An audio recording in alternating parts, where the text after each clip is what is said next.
welcome to you all to the Hoover Presidential Library for this special lecture on Herbert Hoover, the fishing president. And as some of you know, fishing was for Herbert Hoover a lifelong means of washing his soul in the restorative waters, salty or fresh, of 100 places. Once asked why he liked to fish, Hoover replied that there were only two occupations that could guarantee a president's privacy. One was fishing and the other was prayer, and not even a president could pray all the time. But there was more to it than that. Fishing, said Hoover, was a constant lesson in humility, for all men are created equal before fish. And fishing was good for America's morals, Hoover said. Tongue firmly planted in his cheek, the former president argued that there had been many crimes committed by those who would have been better off wading into a stream. And I assure you that the increase in crime is due to a lack of those qualities of mind and character which impregnate the soul of every fisherman, except those who get no bites. On at least one occasion, a fish nearly got the president into hot water, so to speak. It happened when a group of Maine lawmakers presented the White House with a fat, fresh salmon snagged in the waters around Bangor. They did not reckon with Hoover's efficiency. Before a beaming congressman could be photographed at the White House with its presumably delighted recipient, the scaly gift was dispatched to the executive kitchen and prepared for that night's meal. Poor Edward Starling, chief of the Hoover Secret Service detail, was later forced to sew the head back on the fish so the photograph could be taken. Not without consolation, Maine, Starling noted in his book, did not go Democratic for 3 more years. A year before his death in 1964, the former president published Fishing for Fun and to Wash Your Soul, perhaps the most personal and surely the most whimsical of over 3 books that he wrote. Under headings such as Where Ponce de Leon Lost the Fountain of Youth and Fishing Presidents and Candidates, the old man distilled experiences of a lifetime, registering a wry protest against civilization, cement pavements, office buildings, and radios. 30 years after his death, Mr. Hoover's book on fishing has lost neither its appeal or its charm. Life consists more than of making a living, he insists. It's the break of the waves in the sun and the contemplation of the eternal flow of the stream, the stretch of forest and mountain in their manifestation of the makers. It is all these that soothe our troubles, shame our wickedness, and inspire us to the esteem of our fellow men, especially other fishermen. It's therefore a great honor to have with us today at the Hoover Library an eminent scholar and good friend to speak to us about America's foremost fishing president. Hal Elliott Wirt has written a fascinating portrait that shows us how Herbert Hoover simultaneously struggled with world crises and yet always was able to find peace when he stood in a mountain stream in search of a brook trout. Wirt shows how fishing tempered and relaxed this extraordinary American and made him a better, more compassionate humanitarian. Hal Elliott Wirt is a professor of history at the Kansas City Art Institute, where he teaches the history of World War II, the Cold War, and the history through biography. He's the author of a number of scholarly articles, including Military Expediency, The Hunger Winter, and Holland's Belated Liberation, which was published in a volume called Victory in Europe, 1945, and also the essay Years of Frustration, Herbert Hoover in World War II, published in the book Uncommon Americans, The Lives and Legacies of Herbert and Lou Henry Hoover. He is currently at work on a new book entitled Hoover, Roosevelt and the Specter of Starvation, American Aid to Europe, 1939 to 1941, and he's also done many book reviews in a wide variety of publications. He has traveled extensively on research grants and has worked at the Hoover, Roosevelt, and Truman Presidential Libraries, 3 times a winner of a Fulbright Prize to Eastern Europe, a Hoover Institution Fellowship, a Woodrow Wilson Fellowship, and a Rockefeller Archives Center Fellowship. In 1999, Professor Wirt was awarded the Kansas City Art Institute's Excellence in Teaching Award, and in December 2000, he was the recipient of the Missouri Governor's Award for Excellence in Teaching. Along with his colleague, Dr. Milton Katz, he conducts an annual 3-week summer seminar in Poland, the Czech Republic, and Germany, from which he has just returned, entitled Art on the Edge of Politics. Please join me in welcoming Professor Hal Wirt to the podium. All right, let me do a couple of introductions. I want to do some thank yous first. Thank you to C-SPAN and Andrew Murray for making this possible. Thanks to Tim Welch. I really appreciate it, Tim. And I also want to thank Marianne DeMerit. She is not here today, but she wanted to come. And she proofread the entire manuscript. And then Judy Allen is in the audience today, and Judy had the unfortunate experience of growing up across the street from me in Iowa. And I think she's still, are you still sane, Judy? I think in that. So what I want to do is I'll read a little bit to you here from the introduction about how I set the book up, and then I'll talk about aspects of the book and read you some short sections from it. And I'll leave plenty of time for questions so that we can talk about things and you can ask me. And no one ever asked me about the Depression. So you know better than the hardest part, I think, about the book so far is ever getting to fishing, because most audiences want to know about Hoover and the Depression in that context, and I'm happy to answer those questions. But in my presentation, I'll avoid that, and then we can deal with it later. While researching Hoover and his programs to feed Europe during both World Wars, I persistently ran into material on Hoover as a fisherman. It was quickly evident that Hoover had led an adventuresome life in the outdoors, and that fishing was a key to better understanding a very private man. It was also clear that very little had been written about the Hoover's association with the world outdoors. Hoover wrote dozens of articles on fishing, and his wife, Lou Henry, wrote about camping and hiking for the Girl Scouts. Biographers and historians touched on the highlights of their adventures only in a secondary way, as a means of adding color rather than as something central to their analysis. Partly this was taking the easier road, for discovering details of their outdoor life proved a laborious task.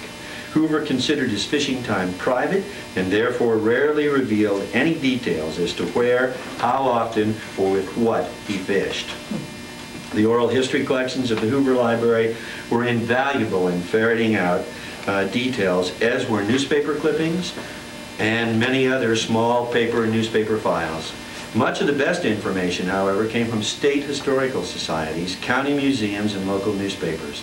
The national media may not have paid much attention to a fishing trip taken by the Secretary of Commerce or a former president, but local newspapers did. Hoover, who pulled fish from the Wapsianonik right outside of here in West Branch, Iowa as a boy, developed into a preeminent fisherman, one of the best known in the country, just a few notches below Zane Grey or Ernest Hemingway. Hoover mastered nearly every kind of freshwater and saltwater fishing. After 1946, when President Harry Truman returned Hoover to government service, America came to know the man more fully and to learn more about his fishing trips to Florida and Oregon. Hoover, who had given up politics at the end of World War II, became in the 1950s an elder statesman who dispensed a wide array of advice and commentary on the nation's problems and on the benefits of fishing. A kind of latter-day Isaac Walton. But Hoover's presidency remained clouded by the Depression, and his earlier accomplishments moved to the back of the American psyche. To the present generation, the Hoovers are people relegated to the history books, along with Calvin Coolidge, William Howard Taft, and William Henry Harrison. But the mention of Hoover can still evoke memories among those who survived the Great Depression. Often people remember jingles such as this one. Worldwide depression everywhere. Herb Hoover is to blame. Disaster in the earth and air. Herb Hoover is to blame. I find my eyes are getting dim. Herb Hoover is to blame. My bank account is very slim. Herb Hoover is to blame. My oldest boy is running booze, and little Jenny smokes and chews. I'm nearly dying of the blues. Herb Hoover is to blame. Others recall invective little rhymes that stuck in your brain and ran round and round. Mellon drove the engine, Hoover rang the bell. Wall Street blew the whistle, and the country went to hell. And then there are those powerful Depression icons that persist in the popular imagination. Hoovervilles, Hoover hogs, Hoover flags, Hoover blankets, Hoover carts, and Hoover Pullmans. Walk into any bookstore, particularly one of the large chain stores, make your way to the presidential biography section, and run your fingers along the shelf. A lot of books have been written about the 43 presidents, but the list of those who have maintained the interest of the American public is very short. Significantly, there are no books on Herbert Hoover. You are lucky to find a Hoover title in a used bookstore, though the large internet book services have more choices. If you want to know something about Herbert and Lou Henry Hoover, you have to make a special effort. Hoover remains in the minds of the public and most historians as a failed American president, a cold, indifferent man to the nation's suffering during the Great Depression. The popular views of the three Republican presidents between Wilson and Roosevelt are that Warren Harding was a corrupt man who prevailed over a scandal-ridden administration. Coolidge was a do-nothing president with a sharp tongue, and Hoover was a president who made a very bad situation worse. To the younger generation, all three names mean nothing. Then why a book about Hoover? Historians in the last 15 years have been much kinder to our 31st president, and several economic historians have credited Hoover's analysis of the Depression, linking it to the international financial crisis emerging from World War I, as correct, though his efforts to deal with the economic crisis, while sometimes extraordinary, were too little, too late. Regardless of Hoover's failings or the enduring fame of the Roosevelts and the Kennedys, Herbert and Lou Henry Hoover deserve more attention. Their lives were much more interesting than is generally supposed. In fact, they were often genuinely exciting. Hoover's life spanned nearly a century, and he was a thinker and doer who shaped the way we live. It is hard to imagine a couple who worked harder or accomplished more than the Hoovers. Just as important, their lives posed a solution to the problems of modernity, the transformation of an agrarian society into a modern industrial giant. The Hoovers, like so many Americans of that period, and even now, to use an old expression, had a pair of pants on each leg.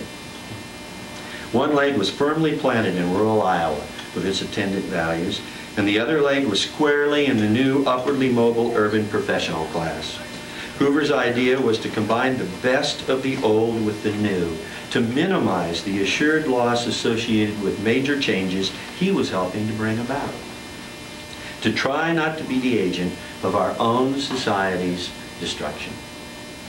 The Hoover solution, the voluntary cooperative restructuring of American society, largely failed. But for a time, their approach represented the hopes of millions. Hoover's ideas were pleasing and promised to bridge the widening gap between past and present. Bert and Lou were the new man and woman of bourgeois America, and they carried the new professional class's standards, its hopes and dreams. To Hoover, his election to the presidency represented a mandate to implement his solutions posed by the problem of a rapidly transforming society.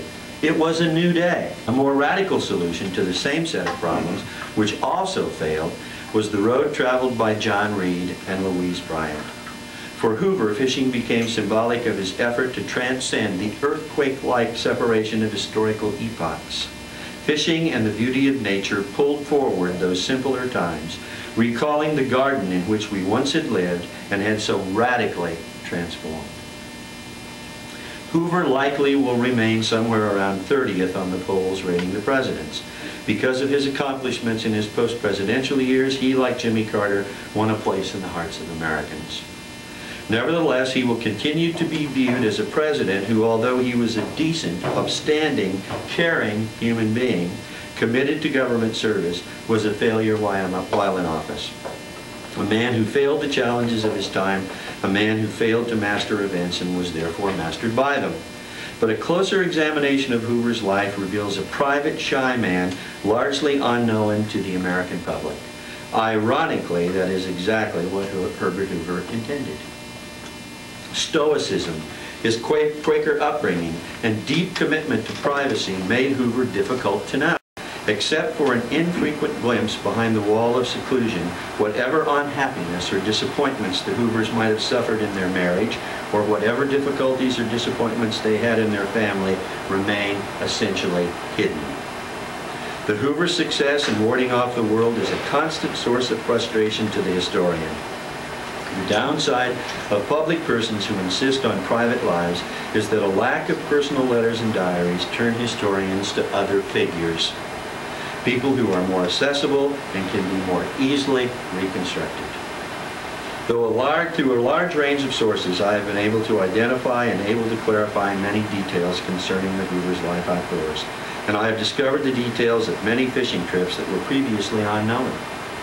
On the other hand, I have often run into dead ends, destinations regarding which no information was available. In other situations, I have not had a specific document as evidence, but had to rely upon deduction or inference. Through all of this, my goal has been to tell more fully the little-known but exciting story of the Hoovers' lives and to demonstrate how important the outdoors was to their understanding. I hope I have managed to put flesh on their bones as well as fish on Herbert Hoover's hooks. But you will be the judge of that. I wanted to set that up for you so you have a context to think about it in. But part of the difficulty was the research for this book. It was extraordinarily difficult and extraordinarily challenging.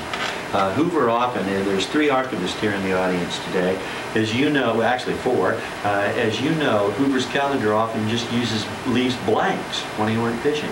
There's no way to know. I'm sure the telephone rings here frequently. Where was Hoover on such and such a date?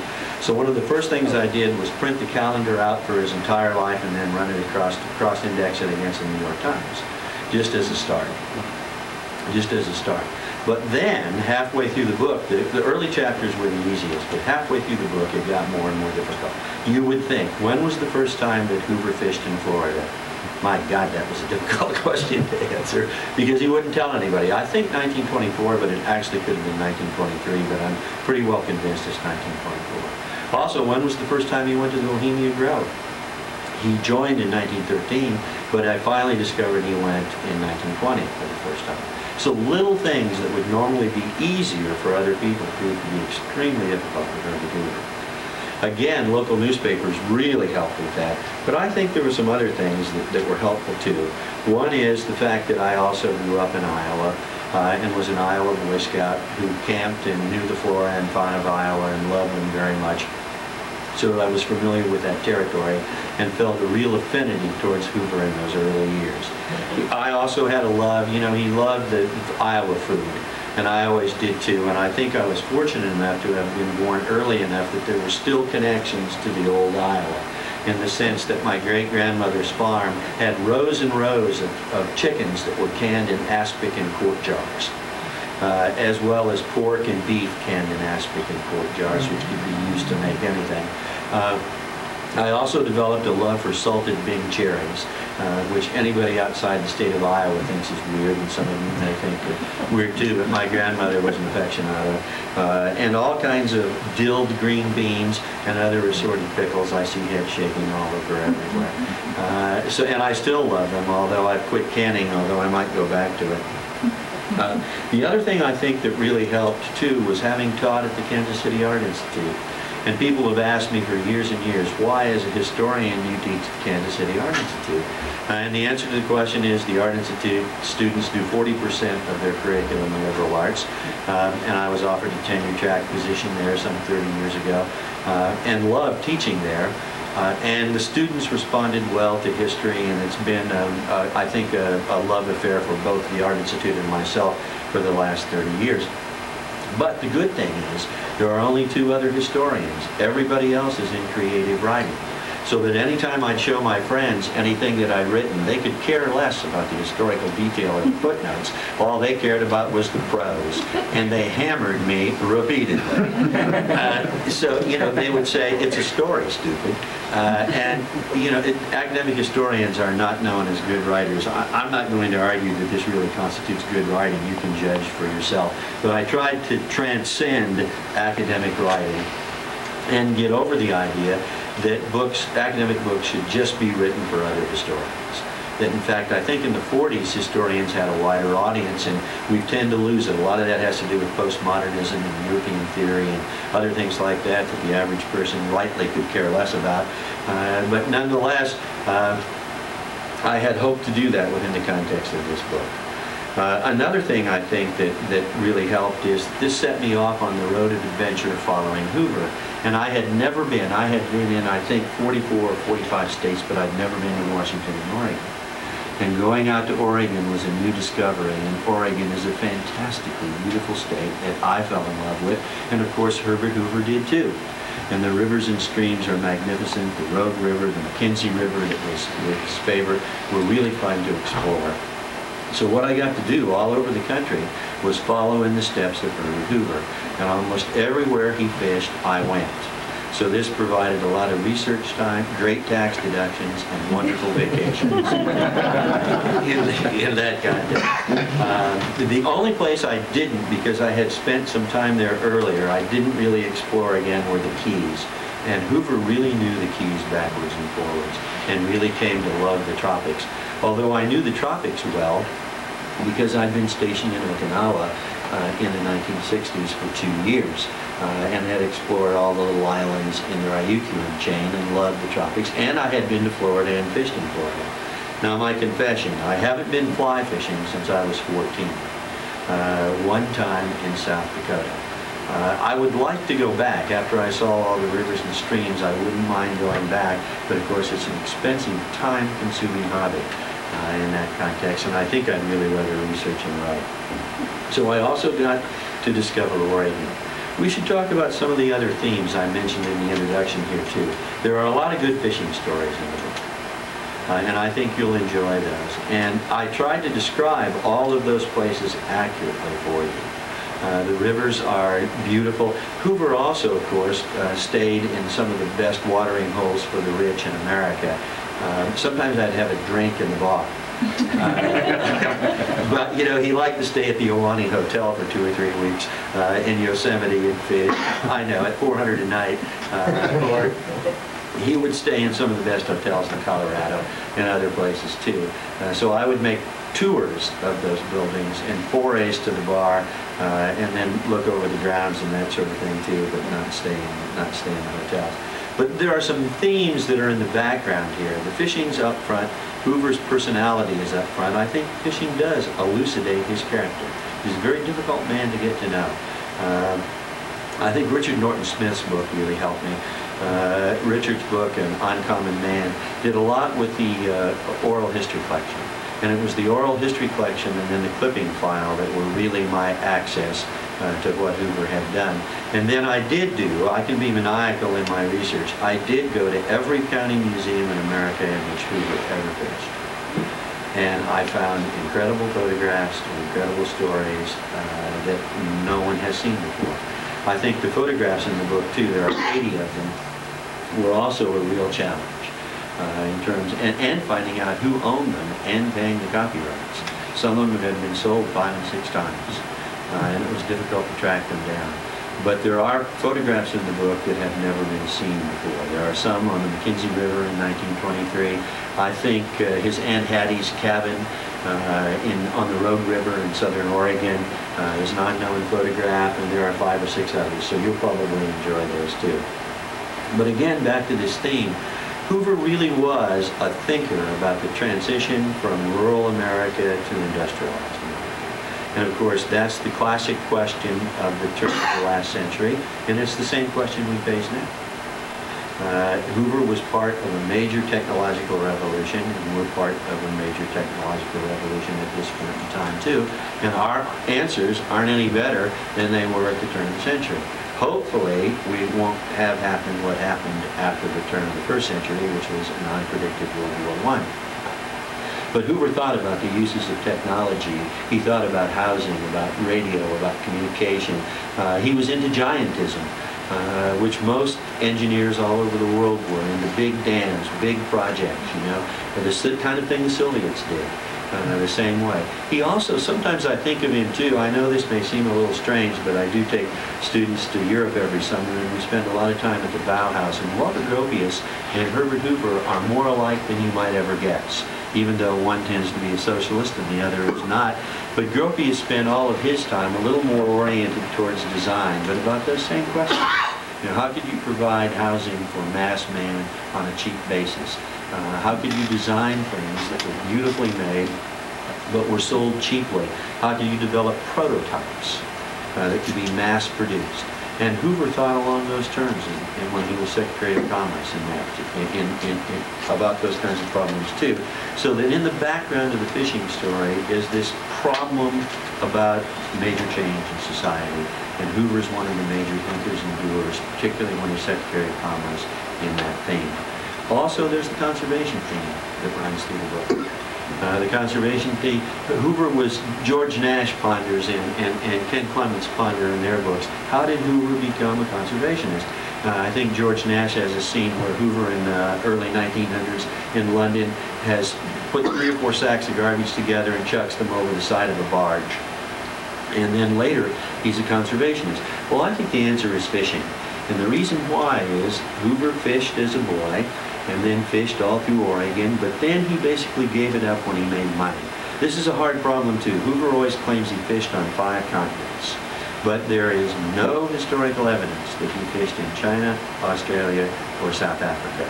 I believe him, and I put it in the book because he was buying flies, but there are no references. I can find nothing about any fishing he did then, although I know he bought flies in London in 1900 and he was building his fly book and thinking about it later, but he didn't fish again until 1918. Well, what's happened between 1880 and 1890 and 1919 in terms of industrialization, pollution, waterways in America? Far less fish, and Hoover sees that immediately, that there's been tremendous deterioration in America's resources. And so by 1924, he's a leading conservationist. In the first issue of the Isaac Walton Club magazine, he has an article along with Emerson Huff, who is from the same hometown I am, Newton, Iowa, who wrote Covered Wagon.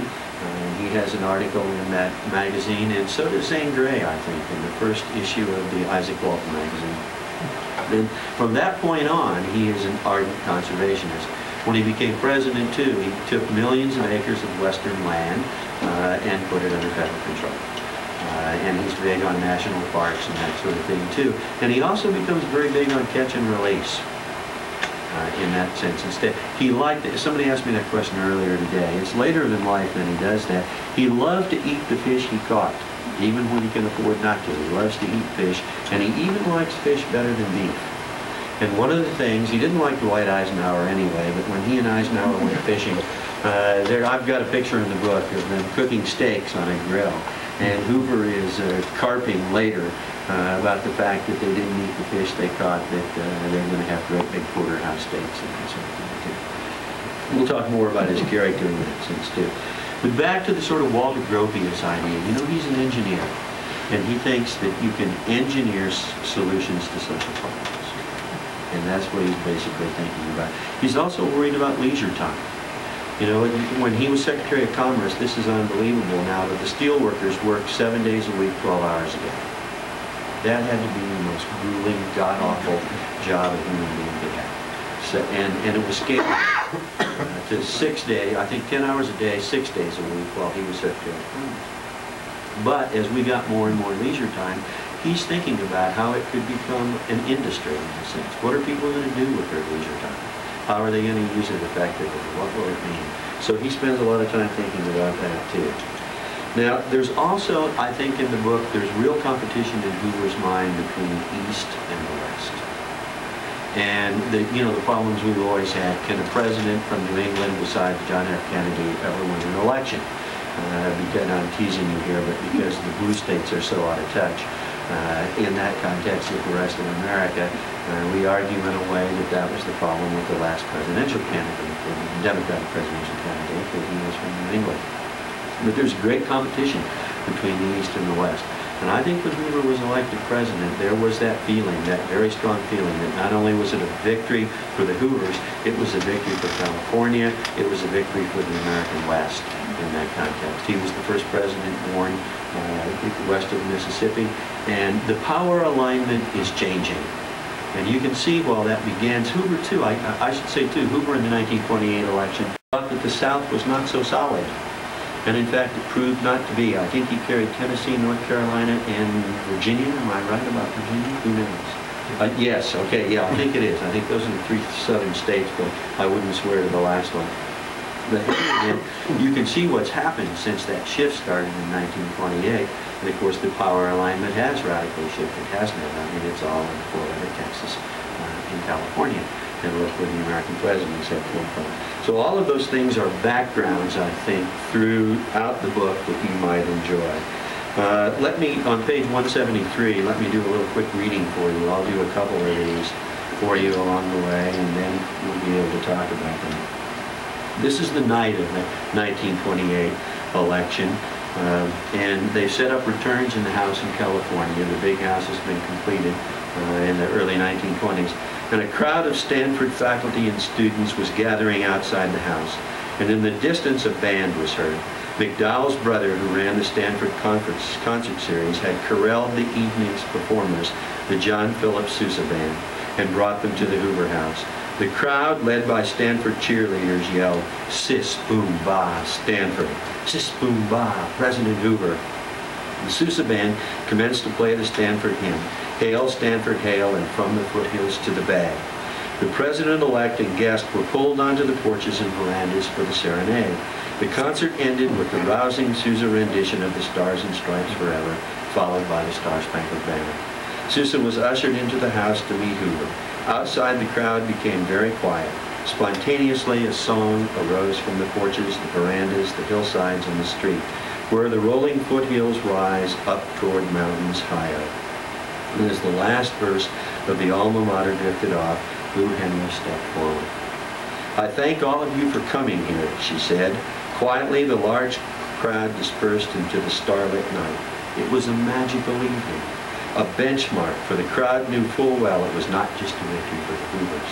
It was a victory for Stanford, for California, for the American West, and for the new national class of professionals. Hoover was the first president born west of the Mississippi. Horace Greeley had been right. The power alignment was shifting. And then, of course, all of these hopes and aspirations for today are undone by the Great Depression. And I'll say a few words about the Depression, and then you can ask me questions about it afterwards. But, you know, the government was small at the time, and economic theory was, in fact, not very well developed at the time. Even Keynes had advised Hoover to balance the budget and increase taxes, which was one of the last things that he did attempt to do. But it came in waves. It's an insidious process. You know, at first we get the stock market crash in 29, and then by January of 30, there's about a 30% recovery. And then in this following summer, we get a banking crisis that was partially triggered by calling loans, which sets off a banking crisis, which then sets off an international crisis, because we had loaned the Germans the money that paid the French that paid us, in a kind of triangular trade in money. So it comes in waves. And at each point, Hoover thought he had it under control. And he did not. And so in a way, I think the Depression is maybe beyond most of our imaginations. Franklin Roosevelt has the good luck to be the governor of New York and witness what won't work. But there are some other fundamental differences. Hoover, too, could not bear to look at apple sellers and could not bear to get out on the hustings and talk about the Depression. His solutions to problems oftentimes were to try to work harder. He always thought that if you redoubled your effort, you could find a solution to a problem. But that's probably a critical mistake on his part.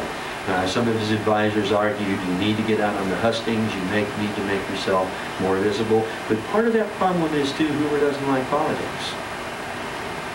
He's not a politician, he's a great desk man. The only office he was ever elected to was President of the United States. I have concluded myself that because of Hoover, that I would never vote for an outsider. Only for a politician who really understood the process and wanted to participate in the process. And no Ross Perot's for me in that context. But that doesn't mean that he wasn't concerned and he didn't look for solutions. And on the other hand, of course, Franklin Roosevelt never found a real legislative solution, but he did provide hope, and he did get out on the hustings, and he did have that charismatic personality in that context. But Hoover thought when he left the presidency after recreating the Reconstruction Finance Corporation that he had put in place the necessary legislation that would have cured the Depression. Well, we'll never know. Maybe. Historians will probably debate that for the next 2,000 years. Maybe. But, you know, we know that Roosevelt provided hope, but didn't find the solution to the Depression. So it became a beast that couldn't be tamed. As you know, it came back in 36 and 38. And finally, World War II proved that solution. But I think, you know, for poor Herbert Hoover, he was in one sense crucified upon the cross of the Depression, and the Democrats had a goat. And in fact, the goat has not gone away, has it? Anybody in the last election see campaign buttons that had a picture of George Bush and Herbert Hoover in the background? It said "Shades of Herbert Hoover." Hoover always maintained that you know, Roosevelt always ran against him, not against Landon in 36, and not against Wilkie, and not against Dewey, but always against him. And the AFL-CIO did have some wonderful, I should have brought it today, had some wonderful postcards they mailed out by the thousands in 1944. And it was a picture of Dewey and Hoover, but as if they were Charlie McCarthy and Edgar Bergen. And Hoover was, Edgar Bergen was Hoover, and Charlie McCarthy was Dewey, still being manipulated in 44. So they were able to run with that. It was Charlie Mickelson who had done most of that.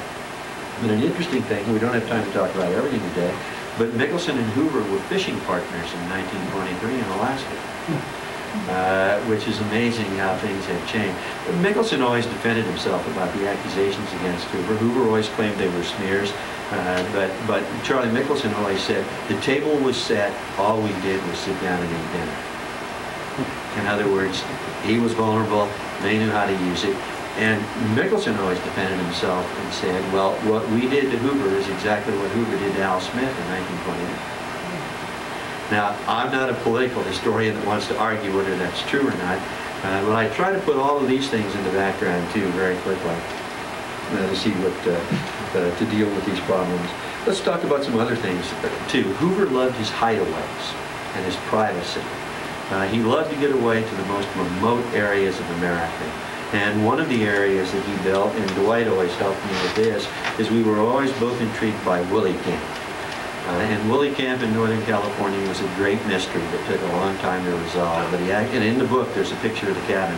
But he built a cabin along with 4 or 5 other people in Northern California, very close to the Klamath River in Siskiyou County. And it took, it was 7 miles by horseback or mule to get into the camp. It was absolutely isolated, but in one of the most beautiful parts of America, and in one of the most beautiful parts for both trout fishing and salmon fishing. And so they would go up there for 4 or 5 days at a time and fish.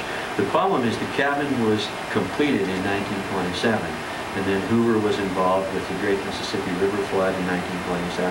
Some people argue that it's publicity from the 27 flood that really pushed him over in America for the presidency, because he got so much publicity from it in that context. But once he was president, it was not possible to use Willie Camp, because first of all, it was in California. You may recall Lou Henry Hoover often complained that she wished that Washington was in California. Because you can imagine the train trips back and forth, those god-awful train trips between California and Washington. And then later, as airlines came on, they began to fly. And Hoover was a big user of airlines from early on. But in any event, they needed a new place. And right after being elected to the presidency, Hoover put in action looking for another sort of hidden hideaway, sort of, as Franklin Roosevelt would say, a Shangri-La. And the place they decided to build was Camp Rapidan. And now Camp Hoover. Some of you have been there, have you not? I think some of you, I see 3 or 4 of you have been there. And he bought the land, paid for it himself. He actually had Starling and others from the Secret Service look for a long time for the right land and the right place. And it had to be at the right altitude, so there were no mosquitoes. It had to have the right kind of trout stream, so they could be both blocked for fishing with flies and fishing with worms. Now, Hoover detested people who fished with worms. Detest may be too strong a word, but he had little regard for them. And that was one of his disputes with Calvin Coolidge. Calvin Coolidge sometimes loved to fish, but he became a fly fisherman. But at first he would bait his hook to the side with worms so that it was bigger than a golf ball. And Hoover found that to be disgusting. But Hoover didn't like Calvin Coolidge. He called Calvin Coolidge that little man. Calvin Coolidge called him the Wonder Boy. And anytime anything came across Coolidge's desk that looked impossible, he'd hand it to his secretary and say, "Give it to the Wonder Boy." And down the hall it would go. But of course, Coolidge suspected that Hoover wanted his job, and he did. He did. Hoover's an empire builder. If you let him in the door, he's going to have control of everything as quickly as possible. So, you know, there's all those great Ding Darling cartoons from the 1920s where Hoover is Secretary of Commerce and Undersecretary of everything else. So this made him a lot of enemies in that context, particularly in the Republican Party. But in any event, he has a new hideaway. And then, of course, he started to use that hideaway, but once the Depression started, he quit fishing. And he fished up through about 1930, and then for almost 2 years he did not at all. He just worked on solutions to the Depression. He would go out to Rapidan on the weekend but not fish. He only ever fished there during the trout season anyway, which was a very short one in the spring. There is in the book, I don't have time to read it to you today, we're going to run out of time here in a minute, but there is in the book a great story about Franklin Roosevelt in 1938 at a dinner party impersonating Herbert Hoover. And Roosevelt loved to do cruel impersonations of other human beings. And he would start to tell stories, and Eleanor would always look at him and say, "Now, Franklin," and that was always the green light. And Franklin knew it was the green light, and he would take that on impersonation. And he'd do one about Hoover speeding between Camp Rapidan and Washington at 90 miles an hour, which was not true, and claim that the Department of the Interior brought the fish all out, and that all of them were pet fish with pet names. And then they would let them go, and Hoover would sit in a divan or a big chair on a bridge smoking a cigar, catching the fish. And Roosevelt would do this impersonation of him doing this at dinner parties. Well, none of this is true. But in any event, Hoover found out at one point that Franklin was doing that, and found out that it was disgusting. But Roosevelt would, after that, then go on his Calvin Coolidge jokes, which he knew hundreds of, and then he would entertain people at the White House with his Coolidge jokes. This is in the book too. We're going to run out of time, it looks like, and I want to open this up to questions. There's lots of things for us to talk about. Please, let me hear from you. Ask me anything you want to. And if I don't know, I'll say I don't know. Please. Did Lou Henry fish with them? She did, and there's some good, she did, and she was a good fisherwoman. You know, she's an outdoors woman too, and one of the early stories I think you'll like in the book, in 1905, when they had come back from China to visit, Lou Henry and Herbert and his brother and wife decided they'd try to break into the back of Yosemite in the summertime over the snow line. And so they did adventurous sorts of things. And she was a good shot. She was good at hunting. Hoover never liked hunting. There's a good story early in here about he trapping rabbits with his brother, and he didn't like the pain the rabbit suffered, so he never hunted again. But his brother did hunt most of the rest of his life. But Lou Henry is very good. She's a good fisherwoman. There are 2 stories in her here, hooking sailfish. And there's some good stories of she and Mrs. Stone, Supreme Court Justice's wife, and the 2 of them were quite accomplished and caught a number. In fact, she caught the largest sailfish, I think, in 1929 in Florida. And there's a good story in here about her spending almost 3 hours to land it. It was dark after she finally landed it, and then, of course, they had a celebration that night. When they fished, too, they were very competitive. Hoover always liked to keep count of who caught the most fish, and then there were points for negative fish, like if you caught barracuda, you had to pay $5. And if you caught other fish, and they never paid, but they added it all up. And he and Larry Ritchie, his secretary, were extraordinarily competitive in their fishing. I mean, almost beyond belief. And one time on a Florida fishing trip, Ritchie had caught almost no fish, and Hoover had landed 4 big sailfish. And Ritchie rented a special boat, went back out and stayed out till he caught 5. and came back in, and supposedly that's a record too, that no one ever caught 5 sailfish in one day or whatever. But Hoover took a long time to learn to catch sailfish. It took him 5 trips to Florida and 5 years before he hooked his first one. And so he was maniacal about it. Other questions? Please. Did Mr. Hoover always fish and suit? Yes, until later. When he got older, no. But you know, he did. He wore a coat and tie and that high collar when he fished and that sort of thing. But so did the people that fished with him. So I wondered at first if it was just because it was Hoover or just because his friends felt they needed to because of him. And I looked at hundreds of other fishing photos, and no, lots of people fishing in suits and ties and coats. That's not uncommon at all. The first picture I found of him not was in 1938 at Pembine in Michigan with Frank Knox when he didn't have on a coat and tie. And then later he would not wear it sometimes, but he still did, even when he was a bone fisherman. And you know, when he was in his 80s, he would go out and fish 7 to 8 hours in the hot sun, day after day after day after day. And the record was 22 days in a row. And I think when he was 84, he was out fishing that day with Larry Ritchie, and his guide, who had been his guide for a long time, for about 14 years, sometimes would hook the bonefish and then hand the rod to Hoover. And he grabbed the rod and just let the fish run. He didn't want to continue. And his guide said, you know, he's just fished out. He's just beat out. But actually he came back for another 2 years, although he quit trying to run these records of 23, 24, 25 days in a row at 8 hours a day bone fishing. So he was maniacal. Other questions, please. Did Mr. Hoover have any passion for other sports, golf, or mainly just fishing? Only basketball while he was in the White House. No, he did No not horseback play golf. riding, or? No, he detested horses. With a dedicated passion from the time he was young. When he was younger, he had to take care of his uncle Henry John's horses, which he didn't like doing. He never liked them, and he bought a bicycle. And you know, I think a few other things I did find out is I don't see Hoover as a poor boy, and I say that in the book. I see him as part of a middle class Quaker family that eventually does very well. And his uncle made a lot of money. And in the 80s, he's getting a $5 a month allowance. That's a big hunk of money in the 1980s. So I take him out of the poor boy context and put him into a big middle-class Quaker clan that all take care of each other. So I've moved him out of that category in that context too. But the bicycle cost him 35 bucks.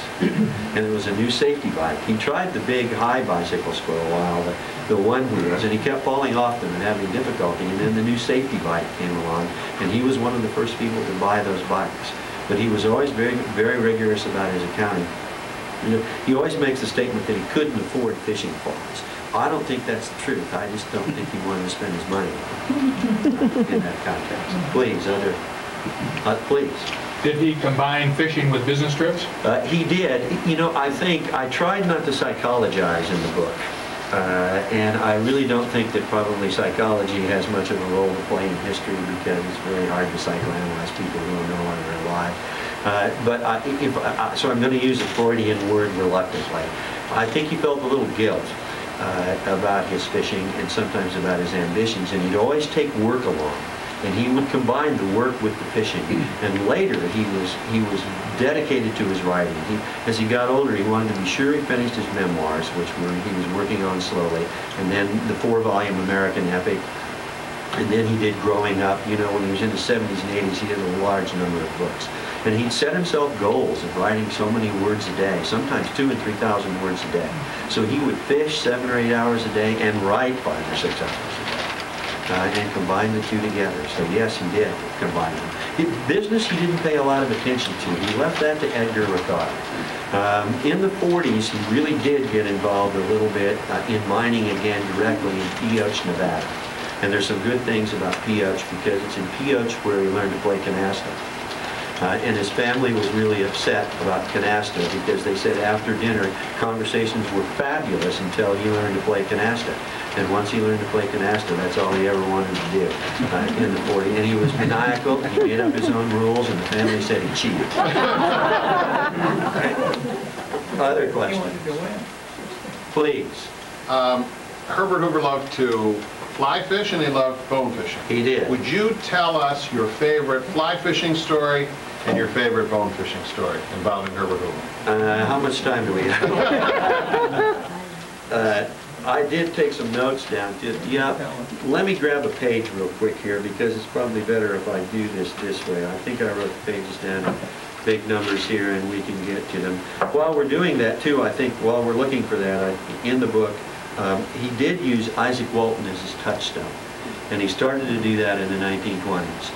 And then he developed that slowly. If you take a look at fishing, his last fishing book, Fishing for Fun and to Wash Your Soul, most of the quotations in there, he really started to utter them in the 1920s. And then he worked them.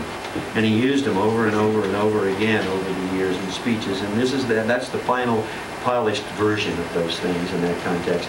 But he also had lots of fishing buddies that nobody knew about, and I tried to develop portraits of them in the book. And one was Toggery Bill Isaacs from Medford, Oregon. Toggery Bill owned a beautiful cabin.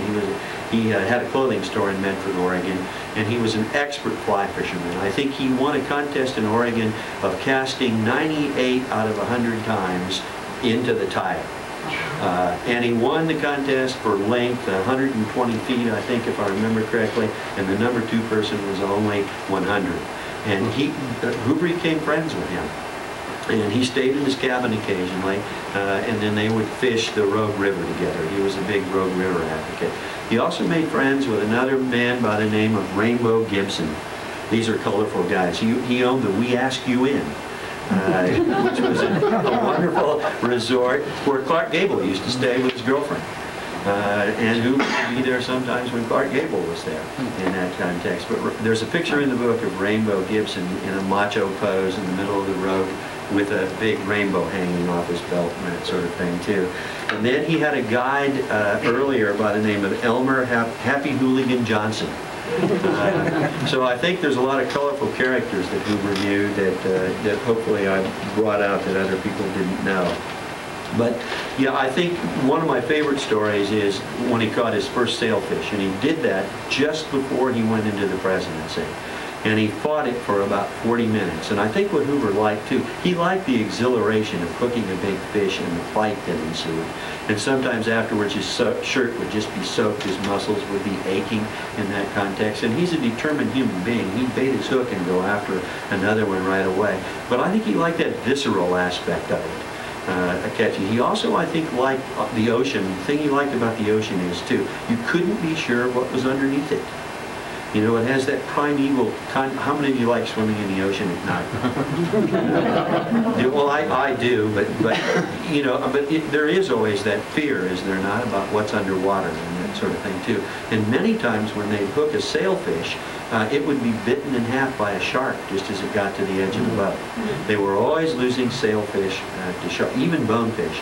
Hoover had the bonefish record for a long time in Florida, but there was another guy who'd caught one about 14 pounds, which is just huge for a bonefish, but it was just the head and about 3/4 of the fish. Shark had, bang, gotten it just at the last minute. So the sharks are good about catching them on line.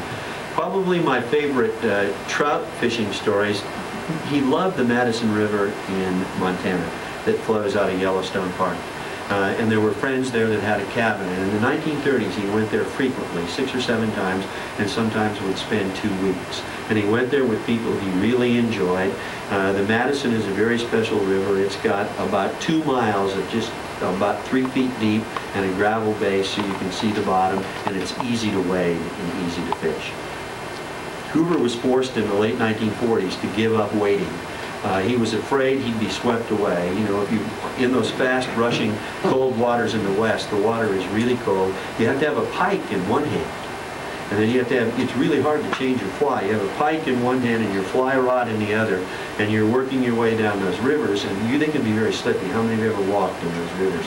You know, the right shoes on or the right waders, and you slip, and he was afraid of being washed away. And then sometimes he'd have to have his legs massaged for over an hour to get the circulation to really return well and not blow, and your knees. Arthritis at his age would really cause his knees, and the cold would cause his knees to bother him for weeks. So in 1945, he quit wading the rivers. But this is amazing too. He always stood up in the boat to fish. And he'd balance on the gunwales. on both sides, and then he'd have them float across the stream like this, and then he'd be able to cast and fly fish like he wanted to and catch when he wanted to. I know people have a fit today about people standing up in the boat, and he never wore a life preserver. And he stood in the boat in Florida too. So I think maybe those that are two of my favorite stories. We've got time for a couple more questions, please. Anybody else? Please. He started fishing in Iowa. Did he ever fish other places other than here in Iowa? Over on the Cedar River. And there's a good scene in here. The family used to love to picnic on the Cedar, and they would go in groups. There might be 14, 15 wagons of people would go, and they'd camp for a week or two. And the reason they liked to go is they liked the catfish a lot that came from the Cedar River. They were considered a delicacy and a favorite. Also, I discovered in Oregon when he lived with his uncle that they also would take 2-week camping trips to the beach. And they would go and fish and oyster and clam and work the shoreline. I know that sounds good, doesn't it? Yeah, and then he and his brother would do that too. And then I read just one time, he said in an interview while he was Secretary of Commerce just before he was president, that he'd fished the Rogue River 9 times. And I couldn't figure that out for the longest time. How was that possible? Because he's up further in Oregon, and you know, they traveled to the beach, which was not that far away, but I found no evidence that he'd gone to Southern Oregon. And then I discovered that he had an Aunt Hattie who had a cabin on the Rogue River. And obviously he did fish the Rogue in the 1880s and in the 1890s and had kept count of it before he went back in the 1920s. So I believe him that he fished the Rogue River 9 times and that kind of thing. Please, any other questions? We've got a few more minutes. Tim.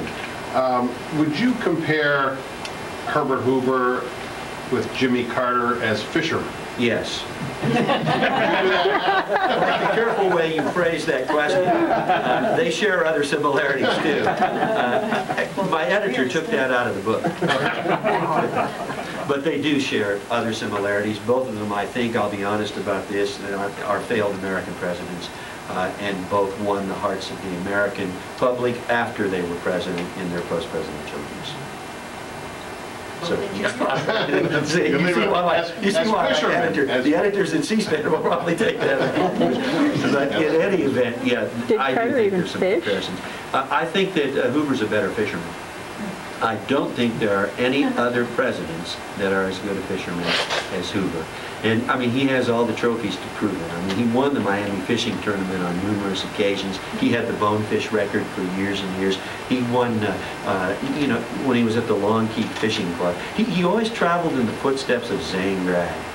You know, for a long time, too, I had poor Lynn back here. I drove her crazy for years with research requests every week. And, you know, I wanted a list of all of his library. I wanted to see what he'd read. I wanted to, and from his will, too, I wanted to know every book he'd ever looked at. And no fishing books showed up. And then in one of the oral histories, it said that when he moved, when he was moving into the Waldorf and getting rid of things, that Allen had come by and picked up 2 big boxes of fishing books.